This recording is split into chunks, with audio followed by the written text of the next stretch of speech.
Morning children. Previous క్లాస్లో second lesson చెప్పుకున్నాం కదా, ఈద్గాహ్ గురించి. ఆ లెసన్ మొత్తం కూడా ఇప్పటికే 2 times 3 times చెప్పుకోవడం జరిగింది. ప్రతిసారి చెప్పుకుంటూనే ఉన్నాము. ఈ పాటకు వచ్చేసి ఉండాలి. ఈద్గాహ్ కవితాకే కవి ప్రేమించాను. ఓకేనా, గుర్తుందా? ఇవాళ థర్డ్ లెసన్లోకి పోదాం. ఈ లెసన్ మనం అంటే చెప్పుకున్నాం కానీ అంత మంచిగా 1-2 లెసన్స్ చెప్పుకున్నంత, ఫస్ట్ లెసన్ సెకండ్ లెసన్ చెప్పుకున్నంత ఇదిగా మనం ఇది క్లారిటీగా చెప్పుకోలేదు. ఇప్పుడు మంచిగా చూడండి అన్న ఒకసారి. మా ముझे आने दे, మా ముझे आने दे. అసలు మా ముझे आने दे అనే మాట ఎవరంటున్నారు, ఎందుకంటున్నారు అనేటటువంటి విషయాన్ని మనకి ఎవరు తెలియజేస్తున్నారు? మృదుల్ జోషి, కవయిత్రి का नाम మృదుల్ జోషి. మా ముझे आने दे, మా అంటే అమ్మ, ముझे నన్ను రానివ్వు, అమ్మ నన్ను రానివ్వు అనేటటువంటిది మనకి ఈరోజు జరిగేటటువంటి పాఠం. ఇందులో ఉన్ముఖీకరణ, ఉద్దేశ్, విధా విశేష్, కవి పరిచయ్, ఇంకోటి ఏంటది విషయ ప్రవేశ్. ఇన్ని అంశాలు ఉన్నాయి కదా. ఫస్ట్ వీటన్నిటిలో పోయే ముందు మా ముझे आने दे అంటే అర్థం ఏంటి, అసలు దేనికి నన్ను రానివ్వు అనే మాటకి అర్థం ఏంటి అనేది ఒకసారి మనం తెలుసుకున్నాము. समाज में స్త్రీ और पुरुष दोनों भी रहते हैं. సమాజంలో స్త్రీలు పురుషులు ఇద్దరు నివసిస్తూ ఉంటారు. కానీ అధికంగా అంటే ఎక్కువ సంఖ్యలో ఎవరిని ఇష్టపడుతున్నారు? ఎవరు పేరెంట్స్, ఇంటి దగ్గర పేరెంట్స్ అయినా సరే మనకి ఎవరు అబ్బాయి కానీ అమ్మాయి కానీ, మిగతా అమ్మాయి అబ్బాయి ఇద్దరు ఉంటారు. ఇద్దరిలో పేరెంట్స్ ఎవరిని ఇష్టపడుతున్నారు? ఎక్కువగా అబ్బాయినే ఇష్టపడుతున్నారు. కారణం ఏంటి? అందుకని గర్భస్థ బిటియా అంటే అందేకి బిటియా అంటే మన కంటికి కనిపించినటువంటి అమ్మాయి తన తల్లితోటి కడుపులో ఉండి తన తల్లితోటి అమ్మ నన్ను బయటికి రానివ్వు అని చెప్పుకుంటుంది.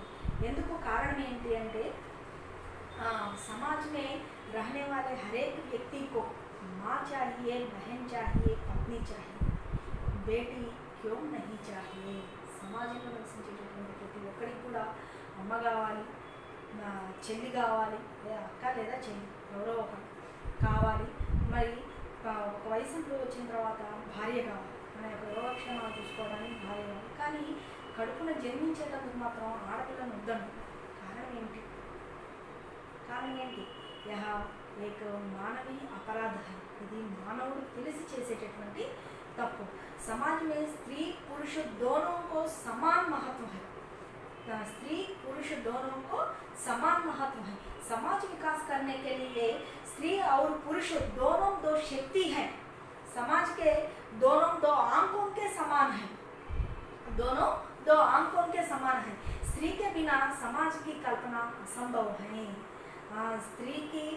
స్త్రీ లేకుండా సమాజాన్ని నిర్మించడం అనేది చాలా అసంభవం. అంటే సమాజం అభివృద్ధి చెందాలి అంటే స్త్రీ యొక్క అవసరం, పురుషుల యొక్క అవసరం ఎంత ఉందో స్త్రీ యొక్క అవసరం కూడా అంతగానే ఉంది. కానీ స్త్రీ ఒక్కటి ఉండటం వల్ల సమాజం అభివృద్ధి చెందదు, పురుషుడు ఒక్కడు ఉండటం వల్ల సమాజం అభివృద్ధి చెందదు. కానీ పురుషుడు మాత్రమే ఉండాలని ఎందుకు అనుకుంటున్నారు? ఆడపిల్లని చంపేసామనుకో రేపటి స్త్రీ ఎవరు వస్తారు అని సమాజం ఆలోచిస్తుందా? ఆలోచించట్లేదు. केवल समाज विकास करने के लिए स्त्री और पुरुष दोनों की आवश्यकता होती है. दोनों समाज की दो शक्ति हैं, दो आंखों के समान है. स्त्री नारी के बिना समाज की कल्पना असंभव है. नारी की कल्पना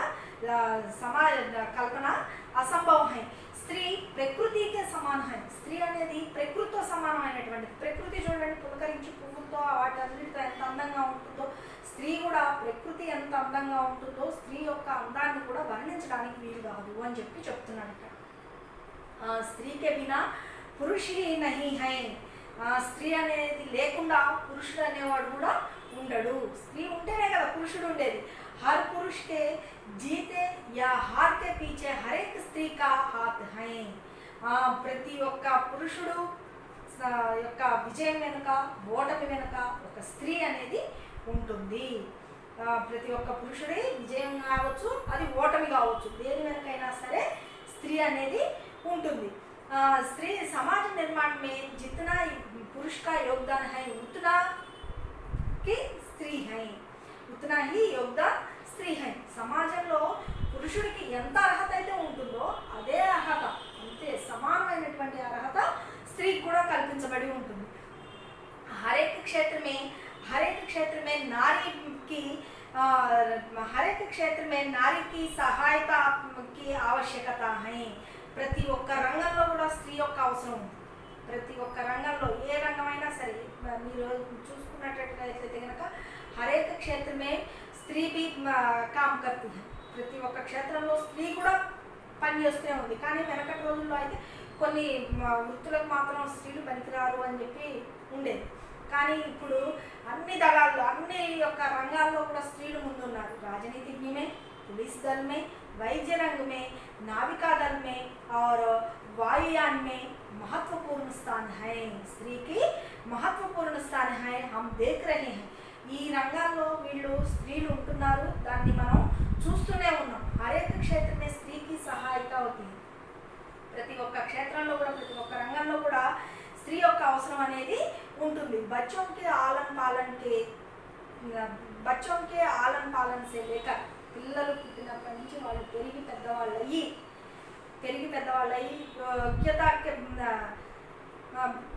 యోగ్య బనానే తక్ అంటే వాళ్ళు ఒక స్థాయికంటూ వచ్చేంత వరకు కూడా స్త్రీకి ఆవశ్యకత అవుతుంది। పిల్లలు చిన్నపిల్లలప్పటి నుంచి వాళ్ళ యొక్క ఆలనా పాలన చూస్తూ వాళ్ళు ఒక స్టేజ్కి వచ్చేంత వరకు కూడా స్త్రీ యొక్క అవసరం ఎంతగానో ఉంటుంది। నారీ మే జితనా క్షమతా హై వహ అన్య మే నహీ। ఒక్క స్త్రీలోనే క్షమించే గుణం ఉంటుంది। స్త్రీని భూమాతతో పోలుస్తారు। కారణం ఏంటి? భూమి ఎంతగా అయితే ధరిత్రి ఎంతగా అయితే క్షమించేటటువంటి గుణాన్ని కలిగి ఉంటుందో, మనం చూడండి ఎన్ని అరాచకాలు చేసినప్పటికీ అది భూమి భరిస్తుందా లేదా, అలాంటి అఘాయిత్యాలు చేసినప్పటికీ మనం ఎన్ని రకాలుగా కష్టపెట్టినప్పటికీ క్షమాగుణం అనేది స్త్రీకి ఉంటుంది అని చెప్తున్నాడు। అంతేకాక మనం ఏం చేయాలి? పురాణ కాలం వేదం మే స్త్రీకి తులన దేవికి గయి హై। వేదకాలం నుంచి కూడా స్త్రీని ఎవరితో పోల్చేవాడు? దేవతతో పోల్చేవాడు। कहते हैं कि जहाँ का नारी वास होता है वहाँ देवता बसते हैं। ఎక్కడైతే స్త్రీలు ఉంటూ ఉంటారో, ఎక్కడైతే స్త్రీలను గౌరవిస్తూ ఉంటారో అక్కడ దేవతలు ఉంటూ ఉంటారు అని చెప్పి మనకి వేదకాలం నుంచి కూడా చెప్తూ ఉన్నటువంటి మాట। लेकिन सामाजिक विषमताओं के कारण से आज भ्रूण हत्याएं अधिक हो रही हैं। भ्रूण हत्या का अर्थ क्या है? भ्रूण हत्या అంటే ఏంటి? अंधे की बिटिया को मारना, गर्भस्थ बिटिया को मारना। अंधे की बिटिया को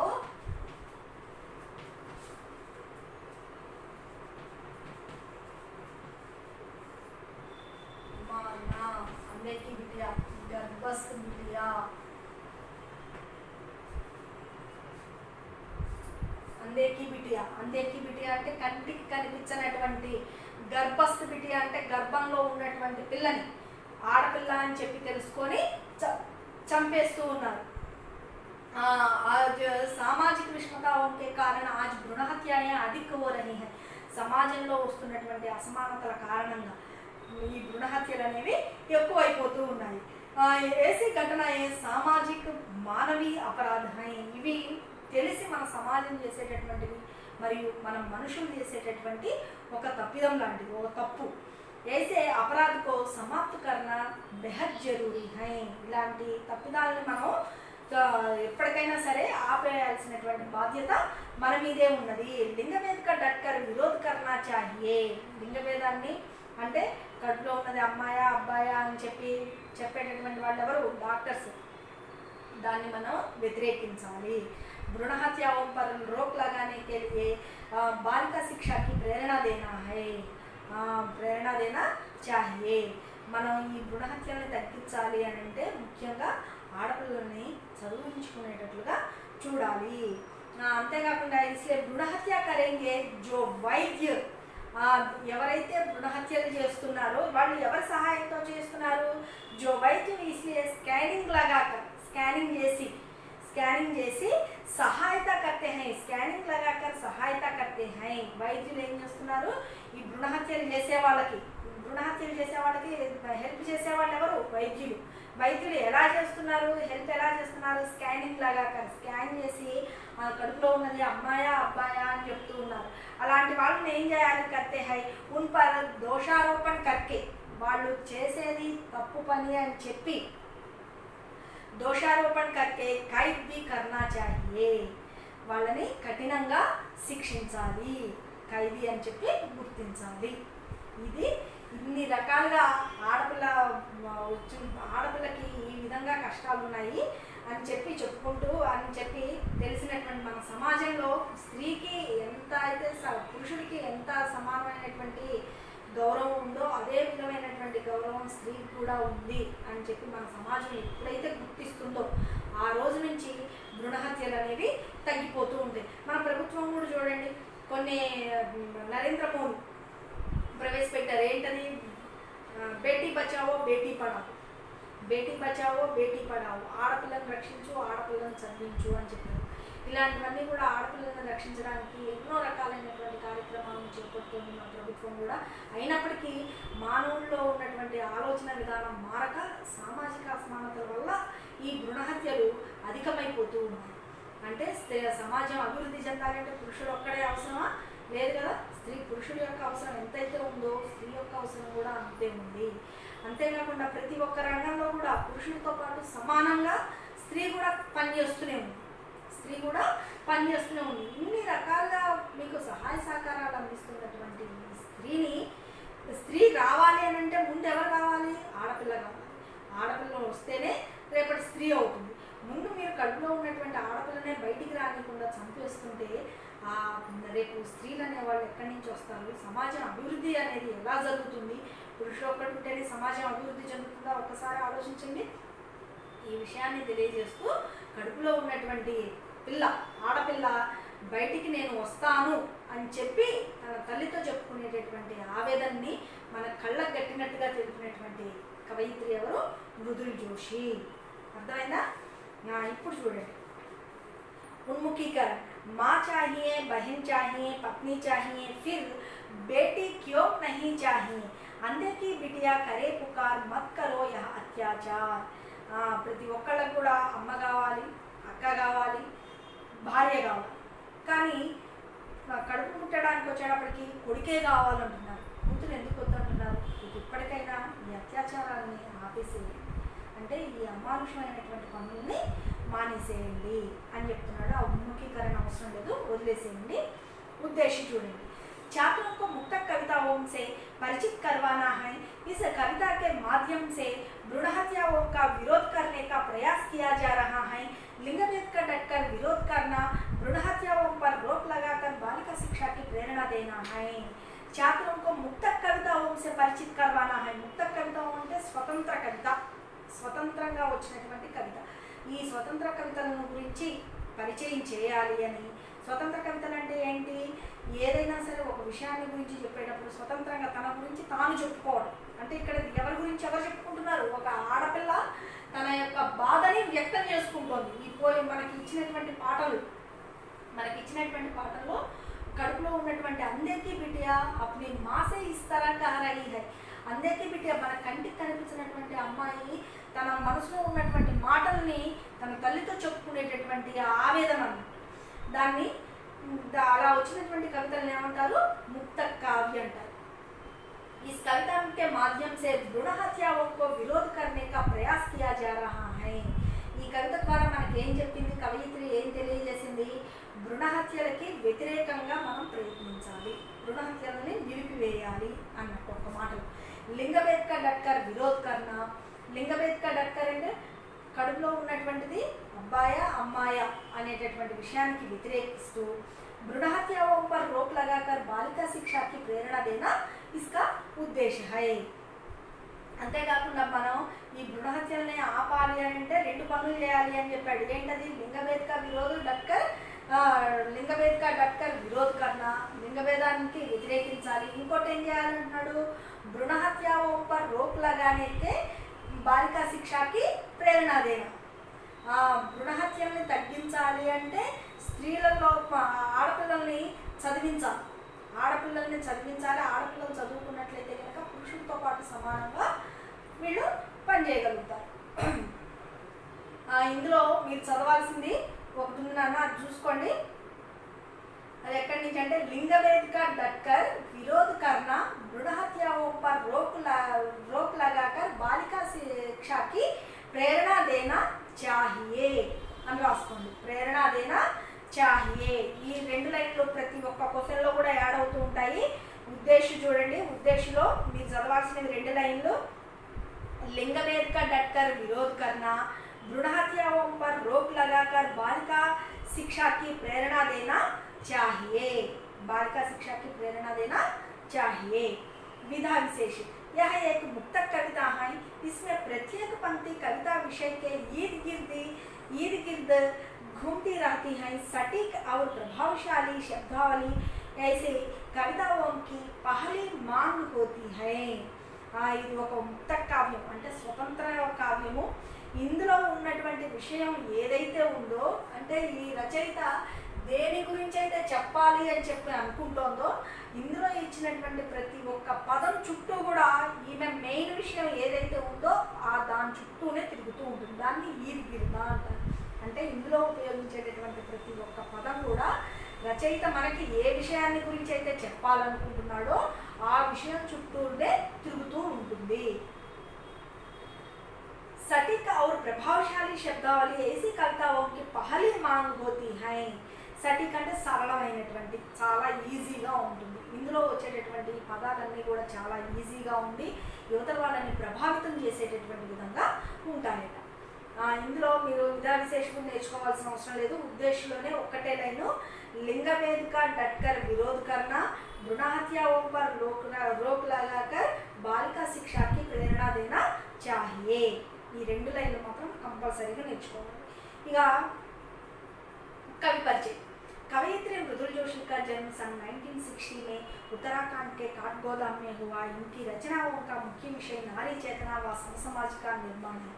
इनकी चर्चित रचनाएं समकालीन हिंदी काव्य में आम आदमी, गुम हो गए अर्ध की तलाश में, शब्दों के क्षितिज से इन दिनों आदि है. కవయిత్రి మృదుల్ జోషి का జన్మ ఇప్పుడు 1960లో ఉత్తరాఖండ్లో ఉన్నటువంటి కాఠగోదాంలో జన్మించింది. ఈమె యొక్క ప్రముఖ చెందినటువంటి రచనలు, ముఖ్య రచనలు ఏంటవి అంటే ఈమె రాసినటువంటి రచనలో ముఖ్యమైనటువంటి విషయం దేని గురించి ఉంటుంది? స్త్రీ గురించే ఉంటుంది. నారీ చేతన, స్త్రీలలో చైతన్యాన్ని ఎలా తీసుకురావాలి అంటే స్త్రీలలో స్వాతంత్రాన్ని ఎలా తీసుకురావాలి, సమసమాజిక నిర్మాణం, సమానమైన ఈక్వాలిటీ అంటే పురుషుడు ఎంత అయితే హక్కులు కలిగి ఉన్నాడో స్త్రీకి కూడా అదే హక్కులు కలిగి ఉండాలి అనేటటువంటి ఈక్వాలిటీ అనేటటువంటి దాన్ని తీసుకురావాలి అనేటటువంటి విషయాన్ని గురించి ఈమె యొక్క రచనలో ఉంటుంది. ఇంకి చర్చిత రచన, ఈమె రచనల గురించి కొన్ని రచనలు రాస్తారు కదా, వాటిలో చర్చించుకోదగినటువంటి రచనలు ఏవైతే ఉన్నాయి, ఏమున్నాయి? సమకాలీन हिंदी काव्य में आम आदमी, गुम हो गए अर्थ की तलाश में, शब्दों के क्षितिज से इन दिनों आदि है. ఒక్కసారి చూడండి నాన్న. मामुझे आने दे कविता के कवयित्री का नाम मृदुल जोशी. मृदुल जोशी का जन्म 1960 के उत्तराखंड के काठगोदाम में हुआ. इनका रचनाओं में मुख्य विषय नारी चेतना व समसमाज का निर्माण. इन रचनाओं में चर्चित रचनाएं समकालीन हिंदी काव्य में आम आदमी, गुम हो गए अर्थ की तलाश में, शब्दों के क्षितिज इन दिनों आदि है. ఈ కవి పరిచయం మాత్రం కంపల్సరీ రావాలి. 4 మార్క్స్. కవి పరిచయానికి ఒక్కదానికి 4 మార్క్స్. ఇందులో ఏదైతే ఇచ్చాడో అందులో ఏది కూడా మనం ఎగ్గొట్టకూడదు, మనం వేరేది కల్పించి రాయడానికి వీల్లేదు. ఇది లెసన్ అయితే మనం అర్థం చేసుకున్న దాన్ని బట్టి రాసుకోవడానికి వీలు ఉంటుంది. కవి పరిచయంలో ఇంకోటి మనం యాడ్ చేయకూడదు, ఉన్నదాన్ని తీసేయకూడదు. ఈ 2 విషయాలు గుర్తుంచుకోండి. వాడు ఏదైతే ఇచ్చాడో మనం అదే రాయాలి. మీరు బట్టి ఏ పడతారో ఏం చేస్తారో నాకు అనవసరం. ఇందులో ఉన్నది ఒక్క మాట కూడా పోకూడదు, ఒక్క రచన కూడా పోకూడదు, మొత్తం రాయాల్సిందే. 4 మార్క్స్. ఉన్నది ఉన్నట్టుగా రాస్తేనే 4 మార్క్స్. कवयित्री मामुझे आने दे कविता के कवयित्री का नाम मृदुल जोशी. मृदुल जोशी का जन्म 1960 उत्तराखंड के काठगोदाम में हुआ. इनकी चर्चित रचनाएं चर्चित रचनाएं समकालीन हिंदी काव्य में आम आदमी गुम हो गए अर्थ की तलाश में ये शब्दों के क्षितिज से इन दिनों आदि है। इनकी रचनाओं के मुख्य विषय नारी चेतना व समाज का निर्माण। ओके, कवि परिचय गुर्तुंटुंदा? 1960 उत्तराखंड काठगोदाम, 1960 उत्तराखंड काठगोदाम। चर्चित रचनाओं में मुख्य विषय नारी चेतना व समाज का निर्माण। चर्चित रचनाएं नाలుగు రచనలు ఏంటవి? समकालीन हिंदी काव्य में आम आदमी, समकालीन हिंदी काव्य में आम आदमी, गुम हो गए अर्थ की तलाश में, गुम हो गए अर्थ की तलाश में, इन शब्दों के क्षितिज से इन दिनों आदि, इन दिनों आदि। कवि ఒక్కసారి कवि परिचय। माँ मुझे आने दे कविता के कवियत्री का नाम मृदुल जोशी। मृदुल जोशी का जन्म 1960 उत्तराखंड के काठगोदाम में हुआ। इनकी रचनाओं में विशेषताएं नारी चेतना व समाज का निर्माण, नारी चेतना व समाज का निर्माण है। इनकी चर्चित रचनाएं समकालीन हिंदी काव्य में आम आदमी, अर्थ गुम हो गए अर्थ की तलाश में, शब्दों के क्षितिज से इन दिनों आदि है। ओके, कवि परिचय राవాలి। ఇక నెక్స్ట్ విషయ ప్రవేశ। అసలు ఇప్పుడు మా ముజే ఆనేదే అనేటటువంటి లెసన్లో అసలు విషయం ఏంటి, దేని గురించి చెప్పదలుచుకున్నది కవయిత్రి అనేటటువంటి విషయం ఇప్పుడు వస్తుంది చూడండి। स्त्री और पुरुष दोनों समाज रूपी शक्ति के दो रूप हैं। समाज के निर्माण में दोनों का समान महत्व है। वेदों में स्त्री की तुलना देवी से की गई है। कहते हैं जहाँ नारी का वास होता है वहाँ देवता बसते हैं। लेकिन सामाजिक विषमताओं के कारण आज भी भ्रूण हत्याएं देखी जा रही हैं। ऐसी घटनाएं सामाजिक मानवीय अपराध हैं। ऐसे अपराध को समाप्त करना बेहद जरूरी है। మీకు విషయ ప్రవేశ లెసన్ స్టార్టింగ్లోనే నేను మీకు చెప్పాను, స్త్రీ और పురుష, స్త్రీలు పురుషులు సమాజానికి రెండు శక్తులు లాంటివి। సమాజం అభివృద్ధి చెందాలి అంటే పురుషుడికి ఎంత హక్కు ఎంత అయితే ఉందో, పురుషుడికి ఎంత అర్హత అయితే ఉందో స్త్రీకి కూడా అదే అర్హత ఉంది। స్త్రీ లేకుండా పురుషుడు ఒక్కడుండి సమాజాన్ని అభివృద్ధి చెందించడం చేత కుదరని పని, అలాగే పురుషుడు లేకుండా స్త్రీ ఒక్కటే ఉండి సమాజం అభివృద్ధి చెందడం అనేది కాని పని। ఇద్దరు ఉంటేనే సమాజం అభివృద్ధి చెందుతుంది। కానీ మనకి వేదకాలం నుంచి కూడా ఏమనిచ్చాడు, స్త్రీని ఎవరితో పోల్చాడు? దేవితో పోల్చాడు। कहते हैं कि जहाँ नारी का वास होता है वहाँ देवता बसते हैं। ఎక్కడైతే స్త్రీలు ఉంటారో, ఎక్కడైతే స్త్రీలు గౌరవించబడతారో అక్కడే దేవతలు నివాసం ఉంటారు అని చెప్పాడు। లేకిన్ కానీ మనకి సమాజంలో ఉన్నటువంటి అసమానతల కారణంగా, సమాజంలో వచ్చినటువంటి మార్పుల కారణంగా ఇప్పుడు భ్రూణ హత్యలు ఎక్కువైపోతూ ఉన్నాయి। ఇవి మానవుడు చేసేటటువంటి ఒక తప్పిదం, అలాగే మన సమాజం చేసేటటువంటి ఒక తప్పు। దీన్ని ఆపవలసినటువంటి అవసరం ఎంతైనా ఉన్నది। దీన్ని ఖచ్చితంగా మనం ఆపేయాలి। ఇప్పుడు మీకు చెప్పా చూడండి, నేను ఆ చెప్పినటువంటిది ఏదైతే ఉందో మళ్ళీ ఒకసారి ఎక్స్ప్లెయిన్ చేస్తాను। ప్రతి ఒక్క పాయింట్ నోట్ చేసుకోండి। ఈ లెసన్ నుంచి వచ్చేటటువంటి ఏ క్వశ్చన్కైనా సరే ఇప్పుడు నేను చెప్పినటువంటి పాయింట్స్ రాస్తే మార్కులు మాత్రం గ్యారెంటీ। ఒక్క సారాంశానికి తప్ప లేదా ఆ పారాగ్రాఫ్ నుంచి వచ్చేటటువంటి క్వశ్చన్లకు తప్ప భ్రూణ హత్య के बारे में तुम क्या जानते हो అని అంటే ఇప్పుడు నేను చెప్పినటువంటి పాయింట్స్ మొత్తం కూడా మీరు యాజ్ టీజ్గా రాసుకోవచ్చు। మళ్ళీ ఒకసారి చెప్తాను నేను, వినండి నాన్న। स्त्री और पुरुष दोनों समाज रूपी शक्ति के दो रूप हैं। सर మనం చెప్పుకుందాం, समाज में स्त्री और पुरुष दोनों रहते हैं। दोनों दो रूप समाज के दो शक्ति के समान हैं, दो शक्ति हैं। दोनों दो आंकों के समाज के दो आंकों के समान हैं। समाज में स्त्री और पुरुष दोनों को समान महत्व है। नारी के बिना स्त्री की कल्पना असंभव है। स्त्री प्रकृति के समान है। स्त्री किसके समान है? प्रकृति के समान है। स्त्री के बिना पुरुष भी नहीं है। स्त्री के बिना पुरुष भी नहीं है। हर पुरुष के हार के या जीते के पीछे स्त्री का हाथ है। समाज के निर्माण में स्त्री का जितना योग्य है पुरुष का जितना योग्य है वो स्त्री का उतना उतना भी है। समाज निर्माण के लिए स्त्री और पुरुष दोनों की आवश्यकता होती है। हर समाज में हर एक क्षेत्र में स्त्री भी काम करती है। स्त्री की सहायता की आवश्यकता होती है। बच्चों के आलन पालन से लेकर उन्हें योग्य बनाने तक नारी की आवश्यकता होती है। नारी की प्रत्येक स्थान है। नारी में जितना क्षमता है वह अन्य में नहीं है। आजकल स्त्रियां पुलिस दल में, नाविका दल में, वायुयान में, राजनीति दल में स्त्रियों जो महत्वपूर्ण स्थान है, स्त्रियों को जो महत्वपूर्ण स्थान है वह हम देख रहे हैं। वेदों में स्त्री की तुलना देवी से की गई है। कहते हैं कि जहाँ नारी का वास होता है वहाँ देवता बसते हैं। लेकिन सामाजिक विषमताओं के कारण आजकल भ्रूण हत्याएं अधिक हो रही हैं।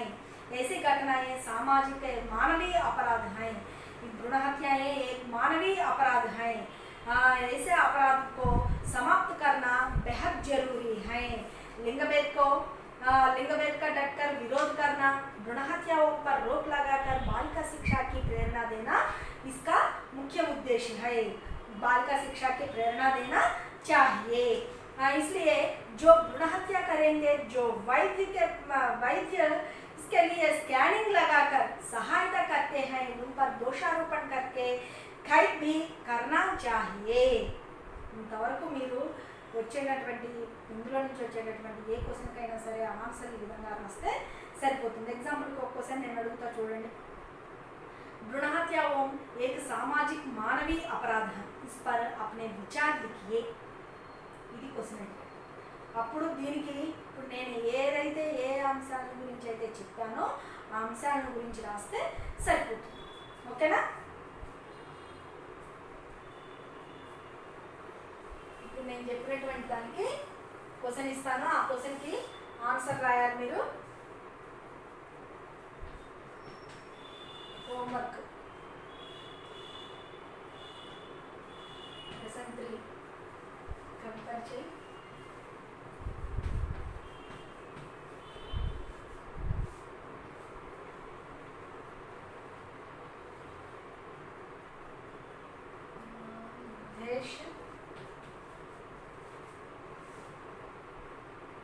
ఉద్దేశం ఇంకోటి విషయ ప్రవేశ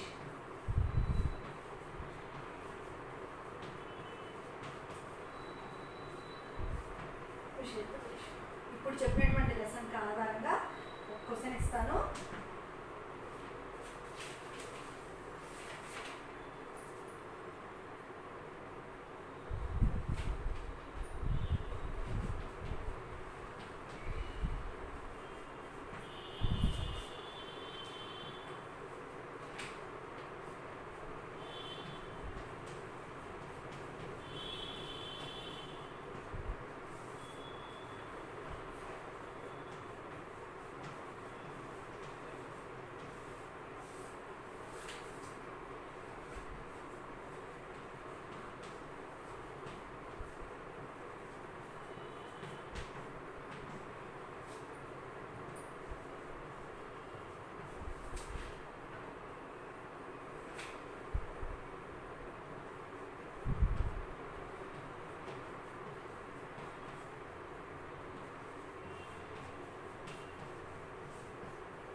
विचार लिखिए। कवि परिचय ఒకసారి कवि परिचय చెప్పండి అమ్మా। ఒకసారి कवि परिचय చెప్పండి। माँ मुझे आने दे कविता के कवि का नाम, कवयित्री का नाम मृदुल जोशी का जन्म उत्तराखंड 1960 उत्तराखंड के काठगोदाम में हुआ। इनकी रचनाओं में मुख्य विषय नारी चेतना व समाज का निर्माण। ओके, इनकी चर्चित रचनाएं हिंदी समकालीन हिंदी काव्य में आम आदमी गुम हो गए अर्थ की तलाश में इन शब्दों के क्षितिज इन दिनों आदि है। అది कवि परिचय। उद्देश्य मैंने 2 लाइन से चलवाना। लिंगभेद का डटकर विरोध करना, भ्रूण हत्याओं पर रोक लगाकर बालिका शिक्षा की प्रेरणा देना चाहिए। इसका उद्देश्य विषय से प्रेरणा देना चाहिए। विषय प्रवेश। स्त्री और पुरुष दोनों समाज रूपी शक्ति के 2 रूप हैं। समाज के निर्माण में दोनों का समान महत्व है। वेदों में स्त्री की तुलना देवी से की गई है। कहते हैं जहाँ नारी का वास होता है वहाँ देवता बसते हैं। लेकिन सामाजिक विषमताओं के कारण आज भी भ्रूण हत्याएं देखी जा रही हैं। ऐसी घटनाएं सामाजिक मानवीय अपराध हैं। ऐसे अपराध को समाप्त करना बेहद जरूरी है। ఓకేనా? ఇంతవరకు ఈ క్వశ్చన్ ను దీనికి మీరు రాసుకొని రావాలి. ఇది హోంవర్క్. నెక్స్ట్ క్లాస్లో మనం కలిసినప్పుడు నెక్స్ట్ మనం దేని గురించి అయితే చెప్పుకున్నామో వీటన్నిటి గురించి చెప్పిన తర్వాతనే ఈ క్వశ్చన్కి ఆన్సర్ వస్తే కనుక మీరు ఇప్పుడు నేను చెప్పింది మొత్తం కనుక రాయగలిగినట్లయితే కనుక ఈ క్వశ్చన్కి మీరు ఆన్సర్ రాయగలిగినట్లయితే మీకు లెసన్ సగం వచ్చినట్లయితే 3 పారాగ్రాఫ్ల ఆన్సర్ నేర్చుకుంటే సరిపోతుంది.